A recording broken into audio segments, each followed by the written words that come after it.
So I'm sure everyone has heard by now that 21 Savage has been detained and can potentially be deported by ICE for overstaying his visa. But for those of you who don't know, let me go ahead and break down the details. See, 21 Savage, whose real name is Shia bin Abraham Joseph, he was born in London in the Newham Borough. Later arrived in the United States at 2005 at age 12, and allegedly his visa expired the following year. At this point, I personally question how is any of this 21 Savage's fault, but let's continue.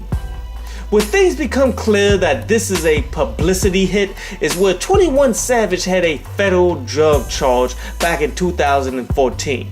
If you're telling me that the feds didn't realize this, either they're just so terrible at their job or they could just care less. That drug charge, which has been expunged from his record, is what ICE is using in an attempt to force 21 Savage out of the country. Now, how this came up on 21 Savage is back in 2017, in order for him to tour outside of the United States, 21 Savage applied for what is called the U visa. Many will speculate that this is what brought forth the current events. So even with his visa pending for over a year, and the fact that he has a non-violent criminal record, ICE is attempting to use this expunged case against him. Now understand the premise of what ICE is supposed to be. They're supposed to arrest individuals who are threats to the community or a flight risk.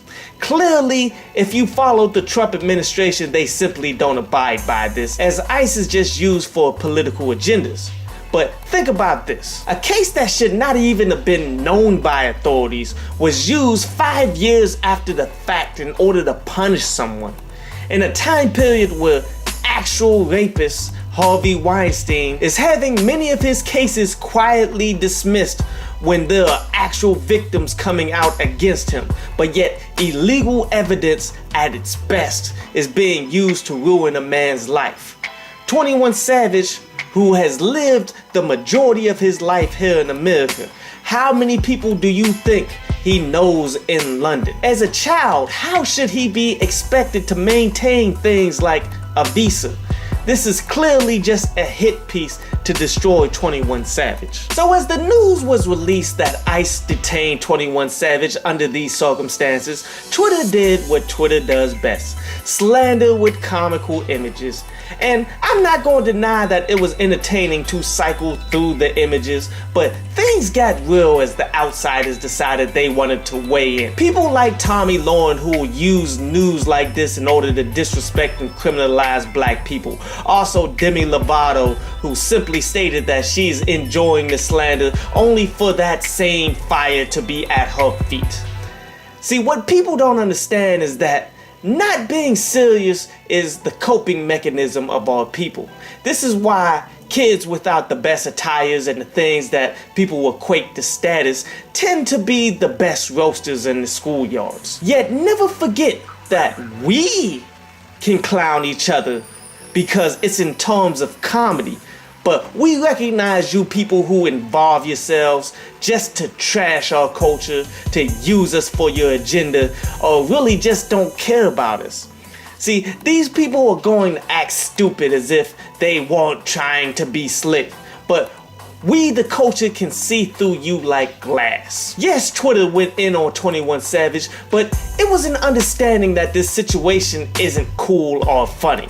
That man has children, a life, and have done nothing wrong for him to be threatened with deportation. In fact, ICE has him on a 23-hour-a-day lockdown as if he were El Chapo or somebody. As much as Twitter made funny images, there's been a wave of support being shown. Even a Georgia representative, Hank Johnson of the 4th District, gave his support to 21 Savage, saying that he's a remarkable young man who spends his time giving back to the community, supporting and promoting the youth. There's even a petition circulating that has achieved over 125,000 signatures in under 24 hours, for what that's worth. At the end of the day, not much. It's a good gesture for the couch activism, but clearly that means nothing. A good majority of the people roasting the situation actually wish the best for 21 Savage.